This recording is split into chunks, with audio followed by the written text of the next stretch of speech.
Abrimos, señoras y señores, la tertulia en este viernes 1 de octubre del año 2021. Voy con los saludos para Marcia Collazo, buen día.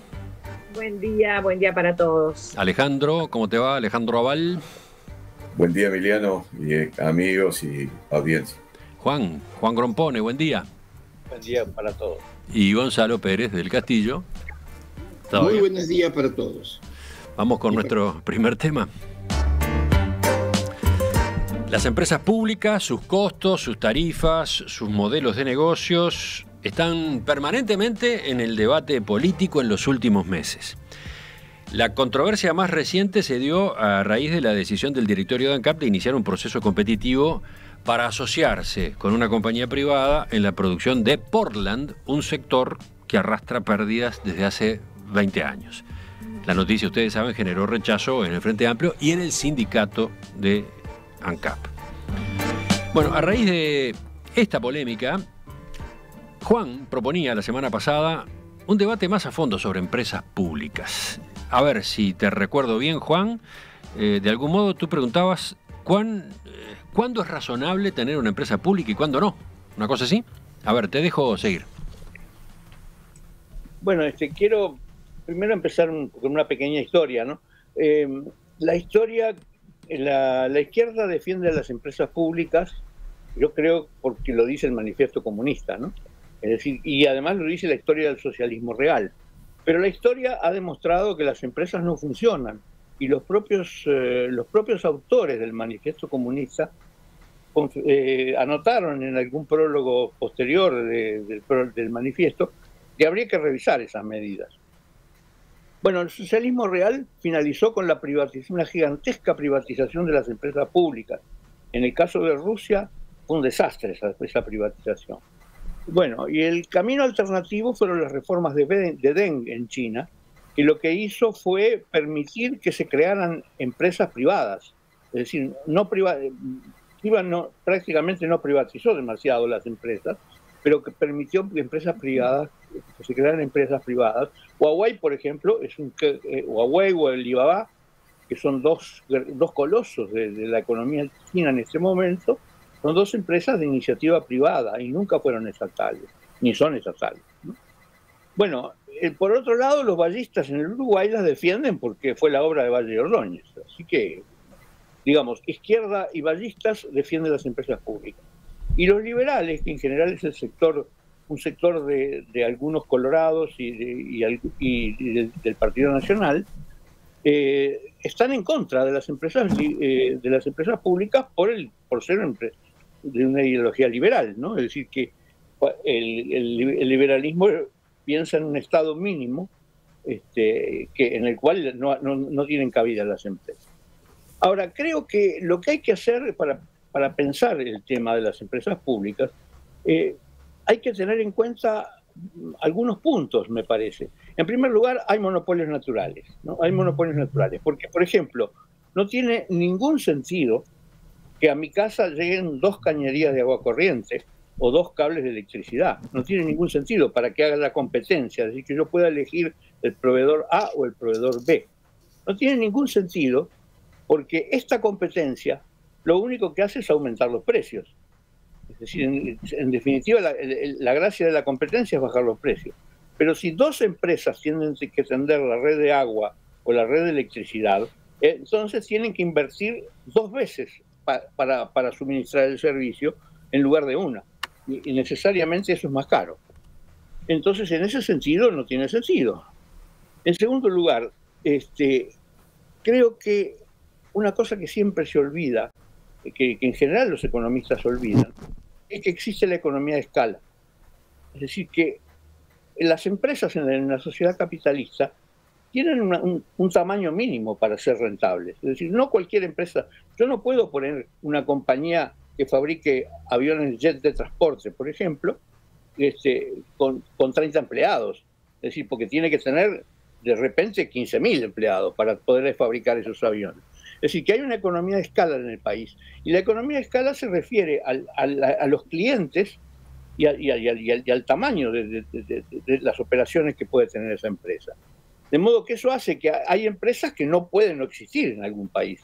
Por ejemplo, consideramos dos casos muy típicos. Puede existir una empresa de aviación. La empresa de aviación tiene que tener aviones, tiene que tener un capital enorme, tiene que tener una cierta rutina de vuelos, tiene que tener clientes para rellenar esos aviones. Y en general la clientela de una empresa aeronáutica es la propia población del país. Que es la propia población la que elige la empresa nacional para viajar y para regresar a su país. Y eso es lo que hace, por ejemplo, que en el Uruguay no puede existir una empresa de aviación, porque un país de 3 millones no puede sostener una empresa de aerolínea. Es decir, que para eso se necesitan tal vez 30 millones o 40 millones de personas, y eso lo demuestra por qué es muy difícil que un país tenga una empresa rentable aeronáutica sin su financiación. Entonces, la economía de escala es un tema muy importante. Y hay un ejemplo que yo siempre recuerdo, es que cuando Estados Unidos quebró el monopolio telefónico de AT&T en el año 1984, decidió que había que dividir la empresa telefónica en 7 compañías. Y más o menos entonces le adjudicaba a cada compañía 30 millones de habitantes. Es decir, que en 1980, a principios de los 80, en realidad el tamaño económico para una empresa de telecomunicaciones era unos 30 millones de clientes. Es decir, atender a una población de unos 30 millones de personas. Y eso es lo que hace, es diciendo, bueno, entonces en el Uruguay solo puede existir una empresa con esa economía de escala. Entonces yo creo que las empresas públicas se deben analizar en cada caso y en cada situación. Entonces la solución liberal diciendo de que las empresas, el Estado no tiene que tener empresas públicas porque la competencia es lo mejor y yo qué sé cuánto, no es una afirmación general. Digo, depende del tamaño y de la situación de cada país y de muchas otras condiciones. Por eso, en el pequeño país modelo de Valle, era posible hacer algunas empresas públicas y que en otros países de repente no tenían sentido. Bueno, la introducción de Juan fue larga, claro, pero dejó abierta toda una serie de puntos a considerar, ¿no? Tengo ya desde la audiencia acotaciones, comentarios, pero hagamos circular la palabra primero. ¿Quién va? Bueno, voy yo. A ver, Marcia. Voy a hacer un peloteo de ideas, en realidad, porque me parece que si no me va a insumir mucho tiempo. Básicamente yo creo que esto trasciende las ideologías, o sea, no podemos partir de las ideologías, no podemos decir que como los socialistas quieren tal cosa o los vallistas quieren tal otra, luego deberíamos seguir o no un modelo determinado. Creo que tenemos que irnos para atrás de eso o sobrevolarlo, tipo dron, ¿verdad? Sobrevolarlo. Las ideologías también tienen unos orígenes determinados. Yo creo que si partimos de las ideologías ya partimos limitándonos gravemente a nosotros mismos. Yo partiría del Estado, del concepto de Estado en general, ¿verdad? No es un Estado y una nación, porque en el concepto de Uruguay, en el caso de Uruguay somos un Estado y una nación. No somos una empresa, no somos un negocio, no somos un negociado, somos un Estado. Por lo tanto, tenemos territorio, tenemos una población que no necesariamente quiere hacer dinero con una empresa con fines de lucro. Tenemos muchos intereses diferentes en la población, porque además hay libertades en todos los sentidos, entre ellas hay libertad de expresión. Y tenemos soberanía. Tenemos territorio, tenemos población, tenemos soberanía. Después veremos las ideologías que tenemos o no.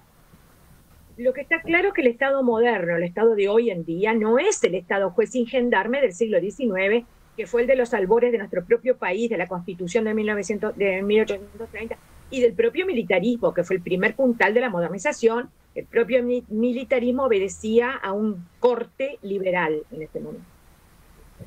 Modernizó, pero no pensó en el bienestar social.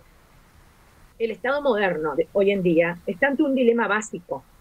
O se hace cargo de la conducción en ejercicio de la soberanía. La soberanía no le pertenece al presidente de la República ni a ningún funcionario público. La soberanía reside en el pueblo. Todos son servidores del soberano, ¿sí? Eso es otra cosa que hay que tener en cuenta. Porque después tenemos los casos de los secreteos, para de alguna manera vender cosas que no deberían ser vendidas. O para contratar cosas que no deberían ser contratadas. El Estado moderno, si el Estado moderno se declarara incapaz, en algún sentido se declarara incapaz de asumir ciertas ideas de bienestar social a través de unas empresas públicas que cumplan con servicios básicos, servicios elementales, servicios que no deberían ser privatizados. Si se declara incapaz de eso o dice que no, dice que es mejor privatizarlos. Bueno, como dice John Rawls, esos dirigentes deberían renunciar y dejar el lugar a otros, porque son servidores públicos, no son el soberano per se. Sí. Yo lo encaro por ese lado. O sea, quiero decir con esto, no podemos al barrer decir que los socialistas tal cosa, que los liberales tal otra. No, hay un núcleo duro, Emiliano, hay un núcleo duro en los estados que es irrenunciable, porque no somos el estado juez y gendarme del siglo XIX. Tengo acá, de entre los mensajes de los oyentes, este que manda Fernando, a propósito de lo que decía Juan, en realidad, creo que algún punto de contacto tiene con lo que señalaba recién Marcia. Dice, las empresas públicas en Uruguay las creó el vallismo y no creo que la idea se hubiese sacado del manifiesto comunista. José Valle y Ordóñez consideraba que para un país chico como Uruguay, las empresas públicas son fundamentales en algunos sectores, sobre todo por una cuestión de soberanía, dice el oyente. ¿Sobre eso alguna referencia tuya, Juan? Yo sustituiría la palabra soberanía por la palabra economía de escala. Bueno. Vamos. Después, hay otro oyente también que a propósito de la intervención de Juan hace notar que en el sector de energía eléctrica es posible que haya varios proveedores domiciliarios, digamos, ¿no?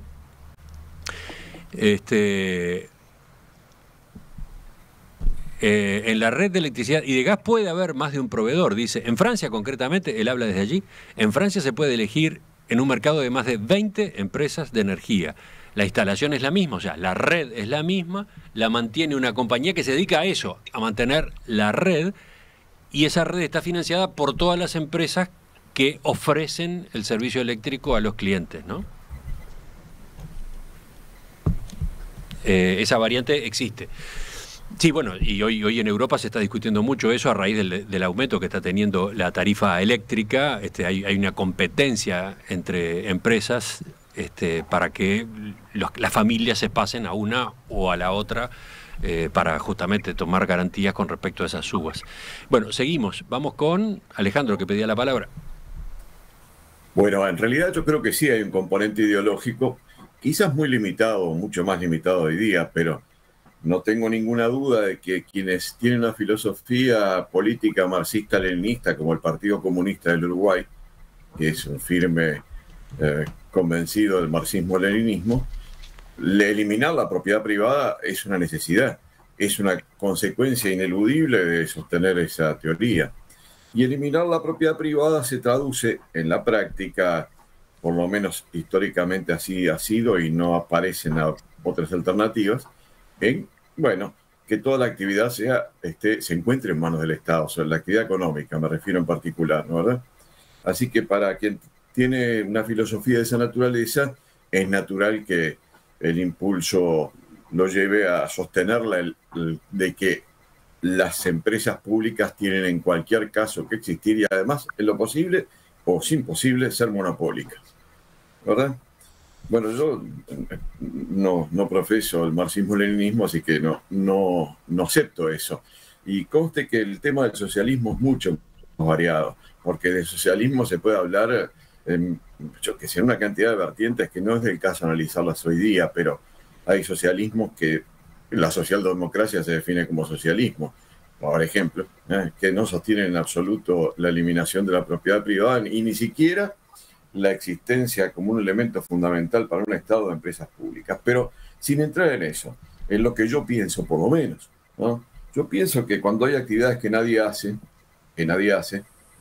probablemente por la dificultad de ganancia o porque se trata, como decía Juan, de monopolios naturales, como lo es en Uruguay hasta ahora el tema de la OCE que él mencionaba, bueno, pues es natural que el Estado las asuma.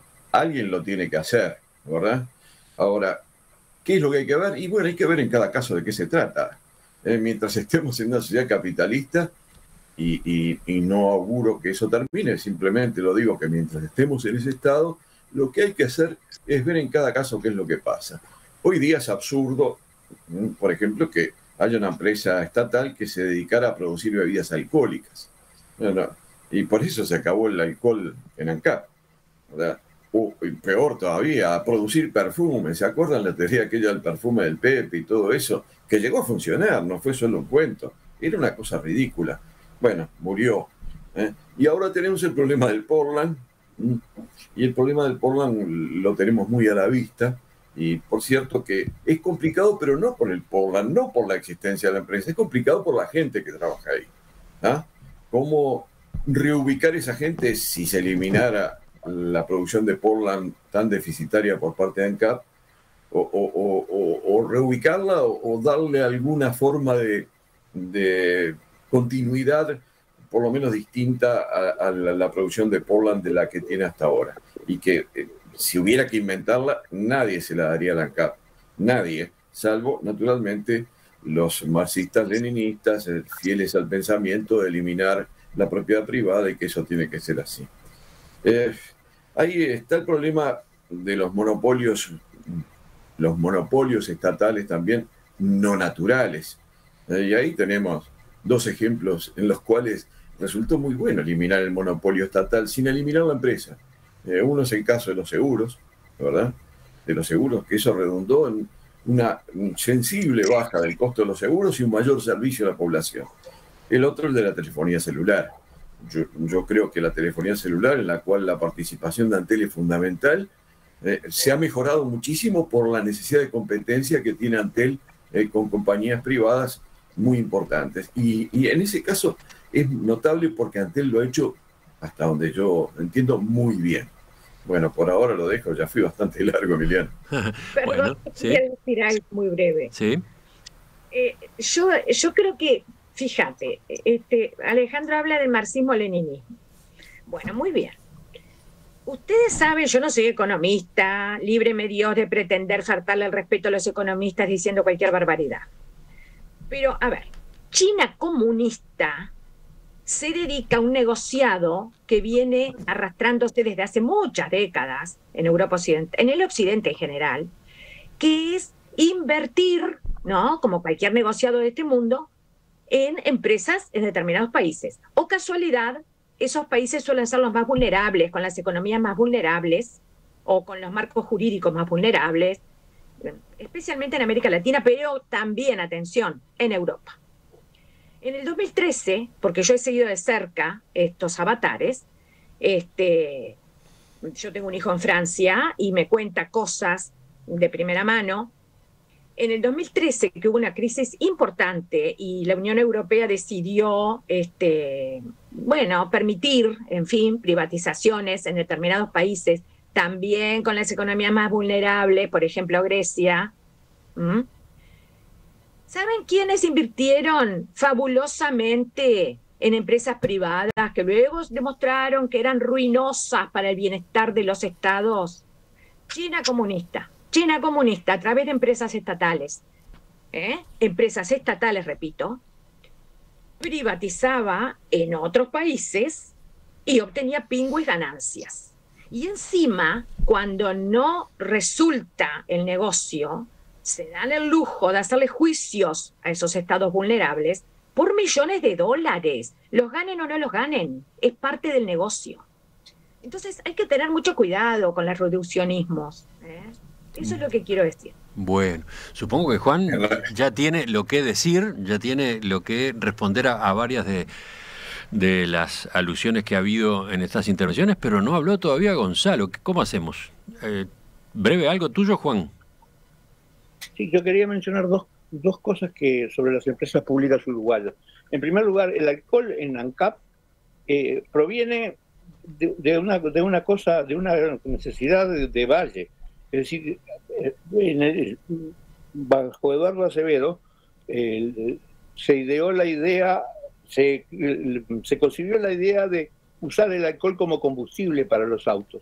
Y entonces se creó el Instituto de Química Industrial, cuya misión, entre otras cosas, era producir alcohol industrial para para combustible. Luego, eso finalmente terminó formando parte del ANCAP, cuando se creó el ANCAP. Es decir, que originalmente no se trataba de bebidas, se trataba de combustible. Bueno, eso es por un lado. Y por el otro lado... Claro, es interesante esa explicación que das para preguntarse en qué momento ese sector debió haber bajado de ANCAP, ¿no? Cuando se creó, en aquellos orígenes, en aquellas etapas iniciales, por lo visto se justificaba. ¿Cuándo debió haberse cortado, no? Y la segunda observación es que en el caso de la telefonía celular originalmente era una empresa española, privada, ¿no? Y fue precisamente cuando se solicitó que se presentara una segunda empresa. No hubo ningún oferente, porque los oferentes naturalmente sabían que en el Uruguay había lugar para solo una empresa. Entonces, eso fue lo que determinó que Antel participara, entrar al negocio posteriormente en la telefonía celular para que hubiera competencia. Es decir, que ese caso invierte la relación que normalmente se tiene, ¿no? Es decir, el Estado entró para competir con una empresa privada. Seguimos, ahora sí, Gonzalo. Bueno, muy buenas intervenciones todas, sobre todo las tres primeras, después las interrupciones que fueron menos buenas. Bueno, ¿qué me cuentan? Gonzalo, antes de dar su punto de vista, juzga, da nota. Bueno, pero es que dejarme a mí afuera también es una forma de juzgar.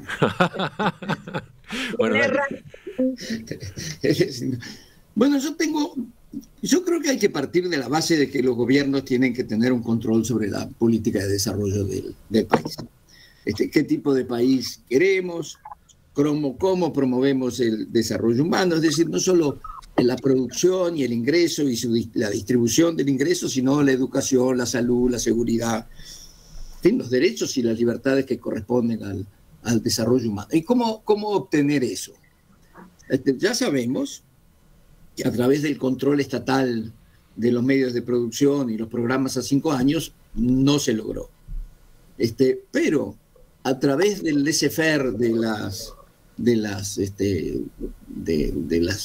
laissez-faire a las empresas privadas, tampoco se logra.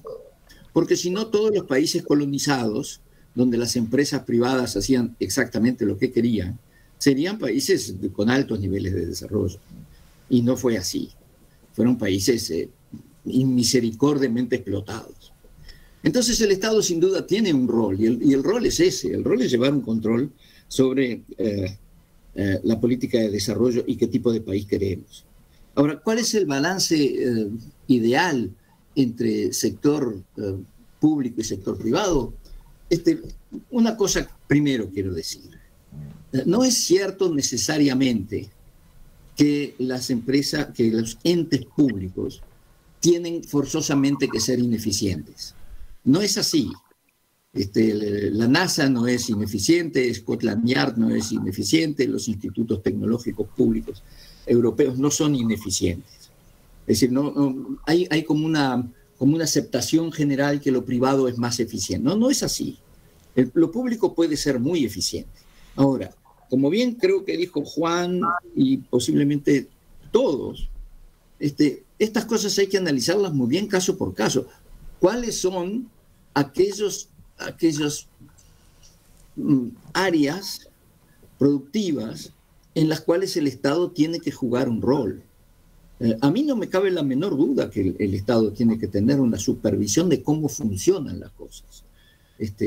Recuerdo perfectamente que cuando Pinochet dio el golpe de Estado, Allende en 1973 había creado la Codelco, que prácticamente tenía el monopolio del cobre en Chile, y Pinochet no privatizó todo lo que pudo privatizar, porque ahí estaba la asesoría de la Universidad de Chicago, que habían tomado ese país como experimento, privatizaron todo, pero no el cobre. Y aquí que el cobre era lo fundamental para Chile. Y ni siquiera ellos lo privatizaron. Es decir, yo creo sinceramente que hay que analizar caso por caso. Y Alejandro estaba hablando de el beneficio que tuvo para el Uruguay la desmonopolización de los seguros y la telefonía móvil. Yo estoy de acuerdo con él. Y yo agregaría incluso la privatización de la producción de energía. tuvo un impacto muy grande en este país. Es decir, yo creo que no hay que cerrarse en conceptos así ya predeterminados, pero tampoco hay que olvidar que el Estado, en todo lo que tiene que ver con la actividad empresarial del país, para mí tiene que tener un rol muy importante, que es un rol de dirigir qué tipo de país queremos y qué tipo de país no queremos.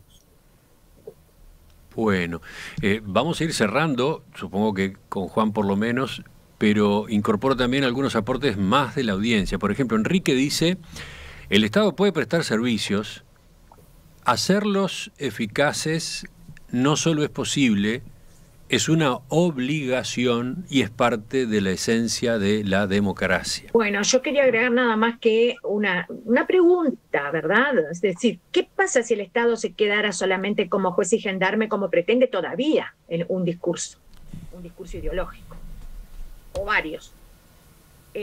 Yo pregunto cómo un juez y un gendarme, pensemos en un juez y un gendarme, ¿sí? ¿Cómo van a ser por sí mismos ese juez y ese gendarme para atender a la problemática social, al desarrollo del bienestar social en un país? Ojo, que son palabras hoy bastante proscriptas, las de igualdad, las de equidad, las de desarrollo social, son palabras bastante proscriptas, desgraciadamente, en nuestro discurso. Y a las pruebas me remito de lo que pasa, ¿no? Cuando suprimimos como malas palabras determinados conceptos que están relacionados con el bienestar de un país, porque vuelvo a repetir, estamos hablando de países, de estados, no estamos hablando de negocios. Si no empezamos por esa lógica elemental, y ahí recurro a Juan es el campeón de la lógica. Quiero agregar que estoy leyendo la novela de Juan y realmente es maravillosa la lógica de esa novela. Bueno, a ver, un Estado per se, por su propia configuración, por su propia naturaleza, no puede perseguir el lucro como primer objetivo. Hay jerarquías. Y tampoco puede dejar todo en manos de los privados, porque los privados, señoras y señores, los privados nos quitan lo que es nuestro. Así, en buen romance, si somos el soberano en el Estado, a menos que nos vayamos a vivir a la luna, si vivimos en un Estado, lo que es del Estado es nuestro. Y lo que se privatiza dejó de ser nuestro y después veremos. Sí, hay oyentes que dicen, ojo con cómo... para todos. Sí, no sé, se nos va la mañana con este tema, es gigante, ¿no? Por ejemplo, Alberto habla a propósito de los criterios con los cuales se estatiza, y creo que tiene que ver con el planteo inicial de Juan. Las empresas públicas en Uruguay tuvieron dos momentos, ¿no? Tuvieron dos empujes, el inicial de Valle Ordóñez y otro posterior con Luis Valle, ¿no? Entonces, dice el oyente, hubo empresas que compramos, hubo empresas que pasaron a ser estatales porque los ingleses no podían pagar la enorme deuda que tenían con Uruguay, no porque las necesitáramos, ¿no? No porque debieran ser estatales, ¿no? Tú has hablado de eso más de una vez, Juan. Sí. Tranvías y ferrocarril. Claro. Yo quiero una frase final para rematar el punto. Yo también quisiera decir algo. Bueno, pero más vale que que vayamos siendo más concretos porque así nos adaptamos a los tiempos. ¿Quién iba ahora? ¿Gonzalo? No, a mí me da un poquito de miedo lo último que dijo Marcia, esta idea de que lo que es del Estado es público y es de todos nosotros y lo que es privado no lo es. Yo creo que en el Uruguay ese concepto ha llevado a deformaciones muy grandes.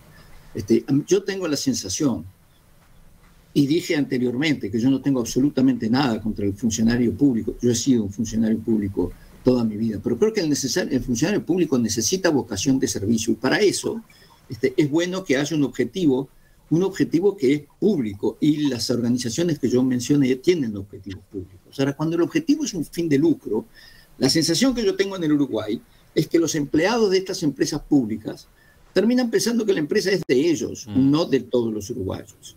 Y funcionan y persiguen intereses que son muy importantes para ellos, pero no para el beneficio del país ni para un bien público. Y ese es un peligro muy grande, Marcia. Y acá en el Uruguay se da. Cuando Pluna, en vez de tener 700, como el ejemplo que estaban dando, tiene 2.000 funcionarios, es porque esa empresa pública está funcionando fundamentalmente para esos 2.000 funcionarios que fueron, en realidad los que no permitieron que se cerrara, y después de Pluna vino Alas Uruguay y anda a cerrar cuantas más. Es una barbaridad, Gonzalo, totalmente de acuerdo contigo. Es una deformación. Es bueno. Así. Y no es la única Pluna, ¿eh? Podríamos hablar de varias más que los funcionarios se apoderan de, no es que sean propiedad de todos los uruguayos. Vuelvo a la audiencia antes de pasar a Alejandro Aval. Alberto dice, el problema de las empresas públicas muchas veces no es que sean públicas, sino la gobernanza que tienen. Esa es otra discusión, ¿no? Esa es otra discusión. El funcionamiento de los directorios por sobre las gerencias, en fin. ¿Cuántas veces hemos hablado de ese tema? Ahora sí, Alejandro. Bueno, yo discrepo concuerdo en algunas cosas, pero discrepo con la afirmación rotunda de Marcia de que las cuestiones, prácticamente lo que está diciendo es que los privados, las empresas privadas están robando lo que es de todos nosotros. De ninguna manera, fue lo que dijiste más o menos. Pero de todas maneras, discrepo radicalmente con eso. Las empresas privadas normalmente lo que hacen es lo que nadie hace. Es decir, están creando algo que nadie había creado y que no existía. Es bastante distinto de la idea de que si lo hace un privado, está sacando algo que es de todos nosotros y que debería hacerlo el Estado. Eso es, en el fondo, una concepción, vuelvo de vuelta al principio, una concepción marxista-leninista de que la propiedad privada no tiene que existir. Y estoy absolutamente en desacuerdo con eso. No, yo la propiedad privada de los medios de producción, aclaro. Yo no quise decir eso, quise hablar de la eficacia de la conducción de determinados sectores de la vida de un Estado que deberían estar en manos públicas. Nunca dije que los privados estuvieran robando nada, lo quiero aclarar porque después me dicen que, bueno, de ninguna manera. Lo que pasa es que el tiempo es poco, desgraciadamente. Gonzalo. No, está bien. Juan está con la mano levantada. No, yo respeto cuando la gente pide la palabra. Juan. Bueno, yo lo que quería recordar es algo que en general se omite. Tanto Marx como Engels como Lenin han puesto por escrito que en la sociedad futura, esa sociedad ideal sin clases y no sé cuánto, el Estado se extingue. Claro. Efectivamente. Sí, pero no sucedió. No, pero digo que la meta no es un Estado todopoderoso, sino un Estado que desaparece. Ya volvemos, ya continuamos, cambiando de tema en la tertulia de hoy.